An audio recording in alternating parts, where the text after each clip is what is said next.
In today's video, I'm going to teach you how to create year-over-year and year-to-date reports on opportunities using Salesforce. These reports are invaluable for tracking your organization's progress over time, helping you to make informed business decisions. Let's dive right in and walk through the process. First, you'll need to log into Salesforce. If you don't already have your login credentials handy, I suggest grabbing those now and logging in. Once you're in, head over to the Reports tab. From there, what you're going to do is click on New Report. This is where all the magic begins. Next up is selecting the type of report you want to create. For our purpose today, you'll want to choose opportunities from the available options. Once you've done that, simply click Continue to move forward. Now, with this step completed, you're on your way to building that comprehensive report. Now, let's talk about filters, which are crucial for narrowing down the data you want to analyze. You'll need to set your close date. You have a couple of options here. You can either set it to all time or choose the last 2 or more years if you want to compare against a specific time frame. This flexibility allows you to capture the data range most relevant to your analysis. Next, you're going to add a row group. This just means organizing your data so that it's more readable and insightful. Go ahead and drag the close date field into the rows section. From here, you'll want to group by calendar year. This setup is particularly useful if you're focusing on a year-over-year analysis. It's a simple yet powerful way to visualize trends across different years. If you find it necessary, you can add another group.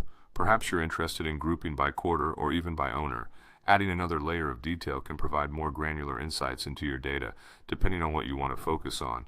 Now, let's add some numbers to your report by introducing a summary field. Take the amount field, for instance, click on its drop-down menu and select Summarize. Then choose the Sum option. This will give you a total revenue or opportunity value over your chosen time periods, showing you how your business is performing financially. For those of you specifically interested in year-to-date analysis, there's one additional step. You'll need to add a filter where the close date equals the current fiscal year to date. This will limit your data to performance metrics from the start of the fiscal year up to the present day, giving you an up-to-date snapshot of your success. Lastly, you're just about ready to finalize and view your report.